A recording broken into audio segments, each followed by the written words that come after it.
Minisode 28 of Futures Radio Show, sponsored by CME Group, the world's leading and most diverse futures and options exchange. CME Group's markets help individuals and businesses around the world effectively manage risk. For access to free educational tools and resources for the active individual trader, please visit activetrader.cmegroup.com. Every day, traders and investors dive in to tackle the ever-changing markets to find opportunity. Futures Radio Show is your number one source for answers to the questions that all market participants want to ask. Veteran futures trader Anthony Crudele sits down with the most influential leaders and top traders in the industry. Now, here's your host, Anthony Crudele. Hey everyone, before I begin today, I want to thank our sponsors. CME Group, Trading Technologies, RJO Futures, and Top Step Trader. Now today I spoke with Larry Tentarelli, founder of Trend Trading Signals. We began today's conversation by talking about executing trend trading strategies in extremely volatile markets and how he manages his risk. Larry tells us his strategies, explains his process for choosing markets to trade, and how he executes his trades. We chatted about a trader using their experience to help them execute their strategy over choosing automation. Finally, he gave us his thoughts on cryptocurrencies. As usual, thank you all for listening, and please enjoy this episode. Larry, welcome back to the show. Anthony, hello. Good afternoon. How are you? I'm doing great, Larry. Thank you so much for coming back on Futures Radio Show. It's always great to speak with you, especially during busy times like we have right now. So a lot to talk about today, so I'm just going to jump right into it. And a lot of today's conversation, I want to focus on trend trading and how trend followers deal with this type of volatility that we have seen lately in equity. So I want to begin today's conversation by going back to the moment when you and I were having a little chat on Twitter, and you had put a picture of a chart of the S&P 500 showing it holding the 100-day moving average. And then I said, look at already after hours, the S&P is like 30 to 50 points below it already. And every time I start to see movement like we have, especially in the overnight markets, I'm always wondering what it's like for the traders out there, the bigger picture traders, the trend followers, and what they're thinking about during these moments before the market opens, because you're sitting in a position that, depending on how the market opens, you're either going to continue to hold it or you're going to cover, or you could be covering or entering in a lot of positions all at once. And you guys typically go from sitting in positions to all of a sudden you could be executing a lot at once. So in those moments, and let's talk specifically about this past week or so, how are you dealing with that type of situation when all of a sudden we get these types of volatility spikes? What are you doing to prepare yourself for that opening the next day? Yeah, no doubt. That's a good point that you bring up. That was a long night. As you remember, you and I were on Twitter pretty late that night. And basically what I do when I see a situation like that is some of my positions, I do use hard stops, and then some of the positions are based on closing prices. So what happened was I go through and I review my positions versus their stops every day. And basically what I did that night, and I had a lot of stops get hit that day, but what I did that night was go through all my stops to be sure that the stops that needed to be updated, that everything was updated. And then I basically just got my list ready and said, okay, here's the positions that are at immediate risk, and started there. And then also what I did do, however, was I did have a list of names that I wanted to put some money into. So basically what I did was I treated the recent volatility as an opportunity to upgrade my portfolio. So I looked at some names that maybe I had missed over the past couple of months, and I said, okay, I've got these names on the chopping block that it looks like they may get hit by stops, and if I do get stopped out, eventually where do I want to reallocate that money? Something I was always interested in when learning about trend followers is you could have a day like we did last week, a couple of days actually, where we come in well below the moving averages that you're following and it stops everybody out. But then all of a sudden the market has a big turnaround. And then by the end of the day, we close back above that moving average that you were following. So you have to sit there in the morning, I guess, just watch it and get stopped out. And then you have to decide what at the end of the day, well, now I'm going to get right back in. Talk to us about how you handle those types of situations. I did have a lot of, I think I had that Monday, I think I had 5 positions get stopped out. And now some of the stops obviously were trailing profit stops and some were stop losses. But basically what happens is I just sit there and I let the stops get hit. Now, a lot of the positions that I got stopped out of, I did not have any intentions of getting back into them. So I didn't have to make 2 decisions. I didn't have to sit there and say, okay, my stop is going to get hit. But to answer, I think, your first question, I just sit there and I wait for the pain to come.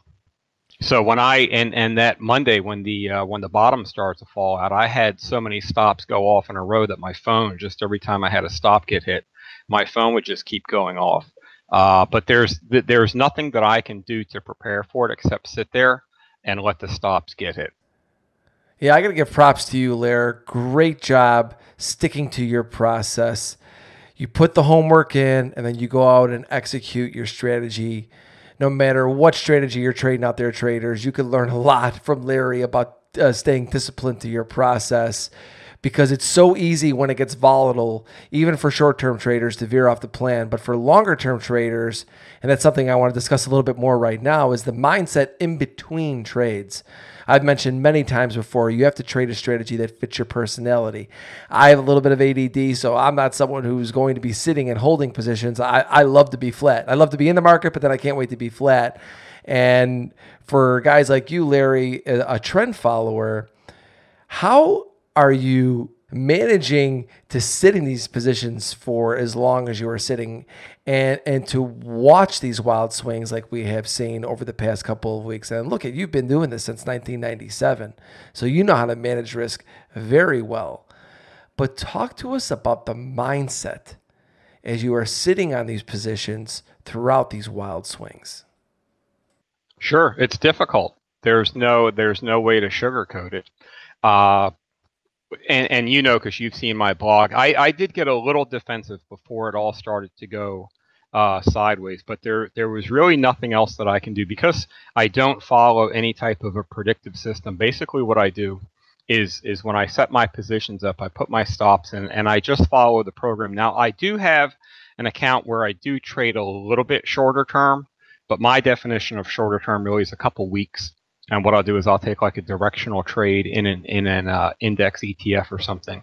But really, the only thing that I can do is just sit there and follow the process. And those are times when I wish that I had a shorter term mindset, because when you sit there and you see the train coming at you, and you know that the train's probably going to get you, and you don't do anything, it can be a little bit difficult. But by the same token, my ability to sit there, if I were to override my system, then I probably would have bailed out of a lot of positions, maybe at the bottom on that Friday, and I would have had no way to catch those reversals. As a trend follower, I've always wondered how you guys are choosing which markets to trade. For me, on the future side, it's pretty simple. I pick a handful of futures markets that I'm going to trade, make sure I have enough capital in there, and then those are the markets I'm going to trade day in and day out, right? And the only thing that's going to matter is, do I have enough in my account to trade how many contracts?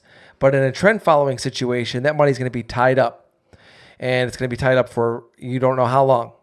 So how are you deciding which markets to trade over other markets? What trades are going to be better in a particular market versus another one? What is the process that you go through to narrow it down and say, these are the markets that I am going to be trading? That's a good question. I've spent a lot of time on it. I trade primarily three different programs. So I've got one based on the 200-day moving average, one that's based on new 52-week highs, and one that's based on a shorter term pullback into a rising moving average. But what I do, I start from the top down. So I focus on high relative strength stocks, large caps to mega caps, and I also focus on high relative strength industries, and I look at price performance year to date. So basically what I do is I start from the top down, and instead of looking at a universe of, say, 7,000, if we go to FinViz right now, there's 7,100 some odd stocks and ETFs and things like that. What I do is I go backwards, and I figure out, I identify what are the strongest industries, what are the strongest ETFs, and then what are the strongest stocks in that market. And then I dial down. So I've got a watch list right now that's probably about maybe 25 names. And then what I do is and these are the strongest names in the strongest industries that are in my universe. And then what I do is I start to stalk the trades. So it's rare for me just to sit here, run a screener, and have XYZ pop up, and I say, okay, I'm going to buy XYZ tomorrow. So what I did was I've had Google on my watch screen probably for, I don't know, 4 or 5 weeks. And I watched it run up without me, and then I watched it go down without me. And then once it finally hit that 200-day moving average was when I took the position. But so I stalk my trades, but I go in backwards. So I start from the top down.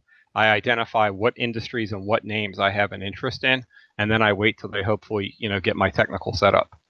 A question I get a lot here on Futures Radio Show is why I follow trend followers. And thus far, what Larry and I have been discussing explains why I follow a lot of trend followers, because I like to know what the big picture is in the markets. I like to know where the pressure points are, where there's going to be more activity. Larry just laid out his strategy and explained what names he's choosing, how he's going about executing his strategies. So I know when we get really busy and we start getting near some of these big moving averages that a lot of people are trading, trend followers are looking at, then I know there's going to be a lot of volume, and how we trade around them is going to impact my shorter term strategy. Big picture always supersedes the short term. So you have to know what the big picture is. I truly believe that. A lot of people will say, hey, I built a strategy. It doesn't matter anything else that's going on. I disagree with that. I think that it's very important to understand the big picture, even for a short-term trader. Now, that being said, I want to move on and talk about your blog, trendtradingsignals.com, which is fantastic, by the way. And I think everyone should go and check it out. And a post you did on January 24th. And I know that you did a full blog and video for your members, but you also tweeted out for the non-members, for people to, get some insight as well. And you mentioned getting very defensive and the possibility of a 10% correction. I believe you said it was coming in the Dow. And I was reading that post, and I'm thinking to myself, I'm like, look, here's Larry, who's told me on many occasions he doesn't use predictive technical analysis. He doesn't use fundamentals. He just follows his trend following and momentum strategies. And I'm sitting there going, all of a sudden now he's getting defensive. And I'm thinking to myself, well, why is that? Why is all of a sudden Larry getting defensive? So Larry, explain to us, what made you get defensive, and how did you actually get defensive in your positions? That's a good question, and it came up a lot, and I guess the timing worked out pretty well. But basically what happened was that was right after Ray Dalio, I think it was January 23rd or so, came out with his comment that anyone that had cash was going to feel stupid. And I watched the emotional reaction on my Twitter, where people were basically saying, hey, I'm going to go all in because Ray Dalio says it's time to buy. And I put up a tweet back then, and I got a lot of engagement from it, maybe 600 or 700, likes or retweets or what have you. And I basically said that it doesn't matter how much of a guru somebody is. If you make a decision and they're wrong, they're not going to send you a refund check. And I got a lot of engagement on that. So I sat here and I asked myself, because what I do, I go into everything backwards, just like my stock selection. So what I do is I always ask myself, what's the worst possible thing that could happen right now? And I try to prepare my personal portfolio, and then I try to prepare my website members for the same thing. So I was sitting here as markets were going straight up, and I loved it because I'm a trend follower, and I was very long, and I was watching the markets go up. But then you start to see every single day people online that, this is the longest we've ever gone without a 3% correction. This is the highest. I mean, the S&P, the monthly relative strength on the S&P 500, I think, was the highest that it's ever been. And it's funny, I was talking to a trader friend of mine on the phone, and I took a picture of the monthly S&P relative strength, and I sent it over to him. I said, this intimidates even me. And I'm pretty much, just go with the flow. So basically what I asked myself is what could be the worst possible thing that could happen right now, which was pretty much a drawdown and a bigger drawdown. And I wasn't making the 5 or 10% call, but what the media was doing was they kept going into the fact that we haven't had a 5% drawdown in for however long it was. So when I put my blog together that day, I basically said to members, and I put it on the Twitter, I really have no idea what's going to happen tomorrow, and that's the way that I trade. But what we need to do is we need to just prepare ourselves for the fact, and this is right in the blog, that at any given time, a 5 to a 10% drawdown can happen, for any reason or for no reason. And if that were to happen, what are some things that we need to do right now to get prepared for that? So I wasn't trying to, let's say, make a prediction that it was going to happen.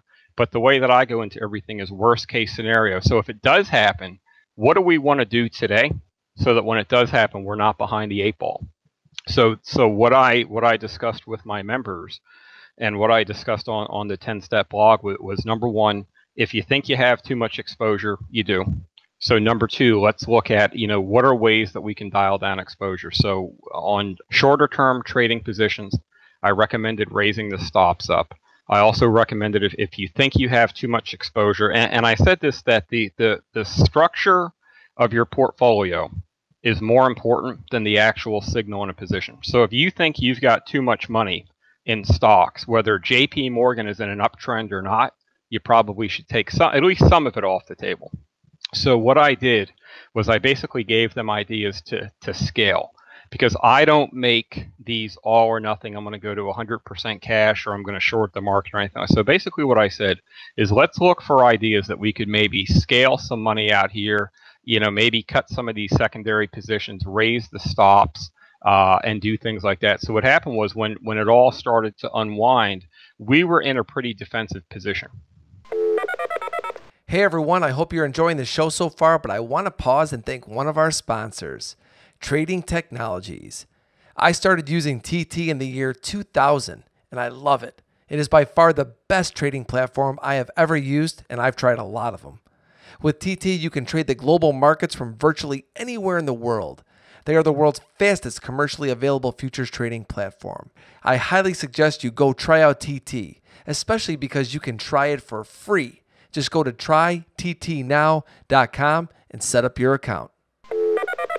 So this explains why in previous discussions, when I asked you why you don't automate your strategy and you manually execute it, this is the reason why. Because of years of experience executing your strategy, you believe that you are a better executor of the strategy than if you automated it. Am I correct on that? Yes. Okay, so I just wanted to make that point because I really agree with that point. It's why I've said many, many times on this show and on Twitter and in my Periscopes that I am a hybrid trader. I have a system that I follow, but I use my years of experience executing my system to execute the trades instead of automating it. I believe that I can be a better executor of my strategy than if I automated it. So a lot of people will say you're either systematic or you're discretionary. I'm going to continue to disagree with them. I think you can have a system that you follow, and I think a better executor will beat automation any day of the week. Now, you mentioned getting defensive. So this goes back to me asking you how you decide what markets to trade. Now, how do you decide what markets to get defensive in? Because now you have all these markets that you're trading. How are you going about getting defensive? Are you trimming all of your positions, some of them? What process do you go through to choose which markets to get defensive when you run into this situation like you saw in the past week or so? Well, to give you an idea, when I look at my positions, so I've got a time frame for every position. So I trade 3 different programs primarily, and every position that I go into, I understand, is this going to be in my longer term program, or is this going to be maybe a couple of a week hold, which I'll do that with index ETFs. But as I went through my positions on January 24th, I basically sat there, and there was, between all the accounts that I've got, there was maybe 26 or 27 total positions. And I basically sat there and I identified 6 of them that weren't what I call core positions. So like I've got positions in Netflix that I've had for a long time, Apple, JP Morgan. To me, those are core positions. And then I had these second tier positions, like say Diamond Offshore, which is a $2 billion market cap oil driller. I had another one that was a Whiting Petroleum that was a $2.5 billion. So what I said to myself is, I'm going to raise the stops. If it all starts to unwind, I'm going to get out of this second tier stuff first, and then I'm going to, I mean, if they find my JP Morgan stop, then it is what it is. But I'm not going to sit here and be overexposed in some of these second tier names. So I'm going to sacrifice. I'm going to move up the stop on a Diamond Offshore, let that stop get hit a little bit sooner, and then let that cash sit there. So that's basically how I determine which one I'm going to raise the stops up if they're in different programs. If I've got a shorter term program, then the stop is just going to get hit faster anyway. So that's good to know. It's pre-planned. It's part of your process. You already know when you see a situation like you recently saw telling you to get defensive, you know exactly which names to go to, and you go in there and those are the positions you trim. Yes, and I identify that once I get into it, and I have that conversation on my on the website. This is a core longer term position. Here's where the stop is. So when I take a position, all my trades are on my website. So as soon as I take the position, the entry, the exit, the stop loss price, so the members can see everything that I'm doing in the account. And but yeah, I identify the trades going in, which this is either in the shorter term program, which we're going to buy this with the idea of selling it over the next couple of weeks if the trade starts to work, whereas opposed to like a JP Morgan where we're going to, like, I've got Google, so I took Google a little bit over the 200-day moving average. My stop is probably 3 or 4% below the 200-day, and then that trailing stop is going to work its way up, but that's a longer term position in one of my longer term programs. Gotcha. Thanks for the explanation, Lair. Now I want to talk a little bit more about execution. You explained to us your process for choosing markets to trade. You've explained your strategies for execution. You've talked to us about your process when you are looking to get defensive in the market. But what I want to know is, on a real busy day like we saw last week, when many markets that you could be following could be hitting moving averages that you're watching, stops could be getting hit, all of a sudden new positions could be getting triggered. We talked about how you're manually executing all of these positions, but are you using any automation to say, hey, this hit a 200-day moving average, all of a sudden this is getting stopped out, but now, hey, we have a new opportunity here? That's a lot to take in all at once when you're trading as many markets as you are. So I'm wondering, what do you do during those times? Because I'm also thinking, hey, you also now have to allocate a different dollar amount because maybe you had some losses that have now come in. So your account size is different. How are you managing to know how much you're going to put towards a new opportunity? So talk to us about that process of executing when you may have a handful or more of markets that you're about to enter in. Those are some pretty good questions. The first thing that I do is my risk-based position sizing and my risk per position is predetermined.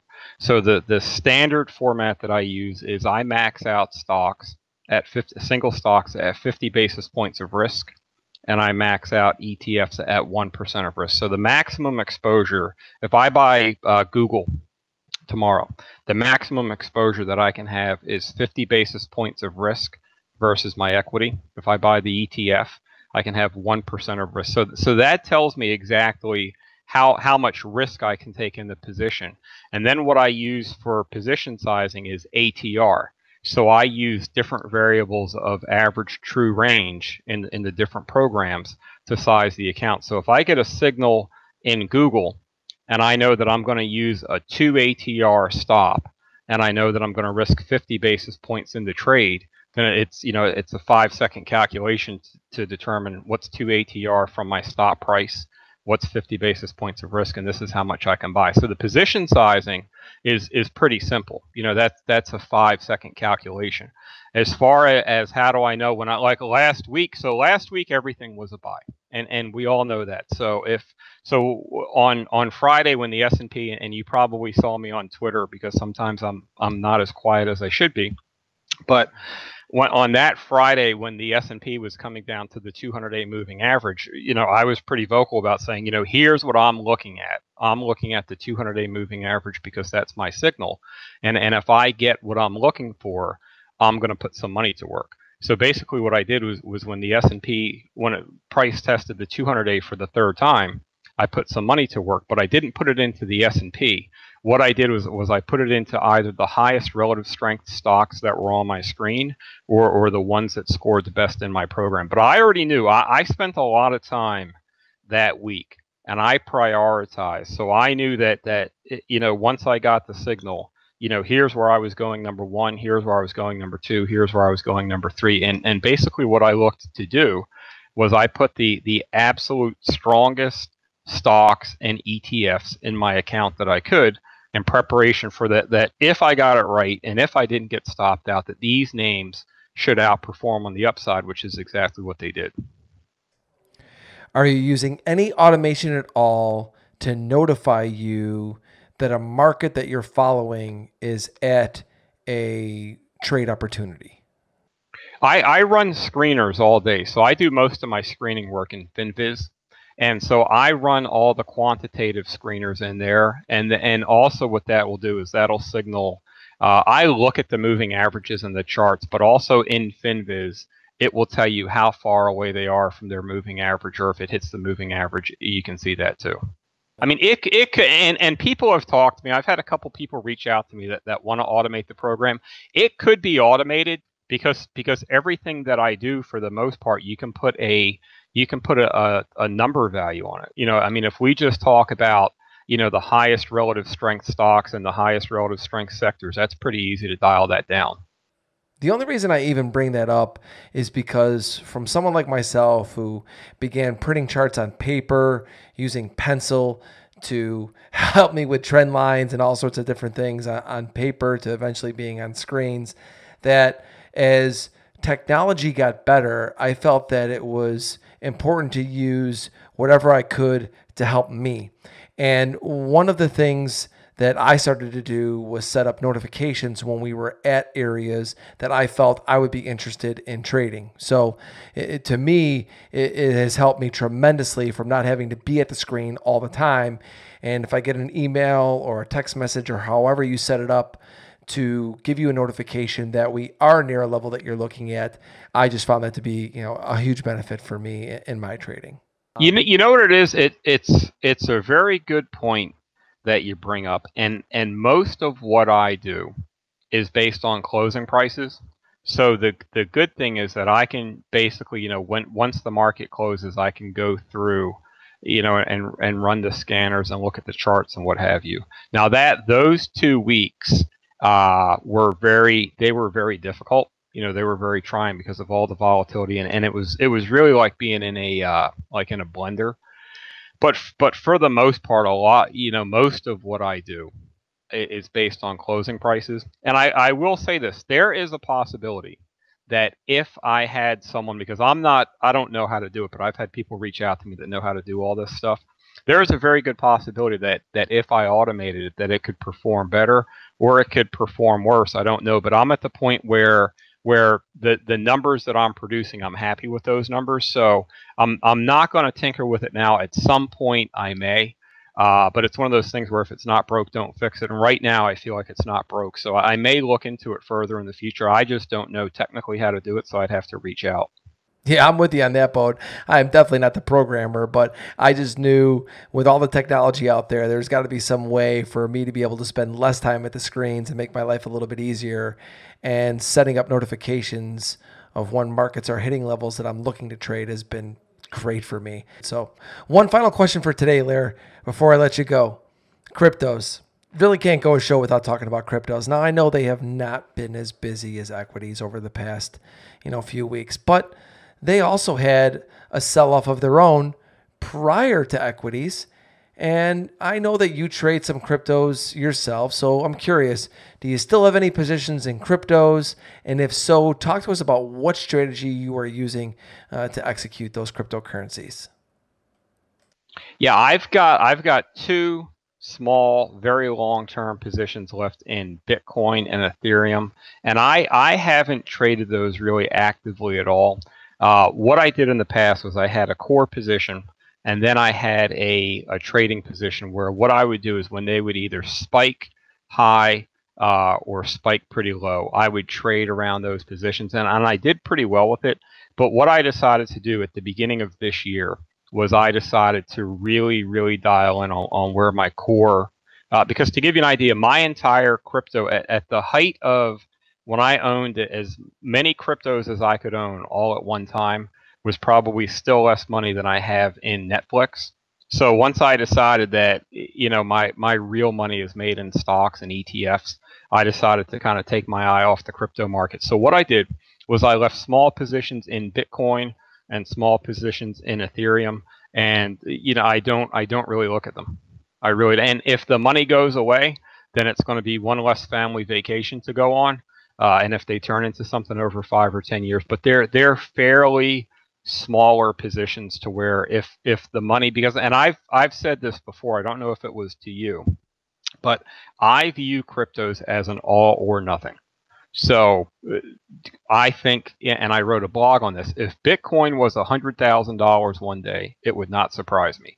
If we turned on our computers tomorrow and said that they were all zeros, that would not surprise me either. So the amount of money that I have in there is pretty small. I'm not, I follow them versus their moving averages, and I post it because they do technically trade pretty well off their moving averages, but I really don't have any real big exposure or focus on those at all right now. And I don't see going forward. What I've realized is every time I deviate from my core strategy, which is stocks and ETFs, I tend to dilute my own returns. So what I decided to do coming out of last year and into this year was I decided just to double down on what I do best, and I eliminated a lot of the other stuff.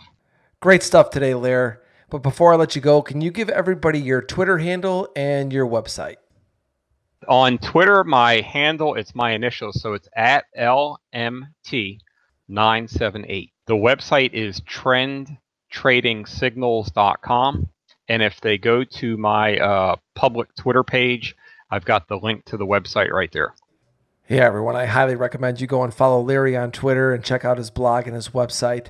He puts out great content. It doesn't matter what strategy you're trading, what market you're trading, what level of trader you are. You could always learn something from Larry. Larry, my friend, thank you so much for coming back on Futures Radio Show. It's always great to speak with you, and I look forward to our next conversation. Anthony, thank you so much. I really appreciate you saying that, and I appreciate every opportunity that you give me to come on your show. Thank you for listening to Futures Radio Show. If you have any questions or comments for myself or my guests, please visit futuresradioshow.com and sign up to be a premium member for free. If you enjoyed the show, don't forget to leave us a review on iTunes.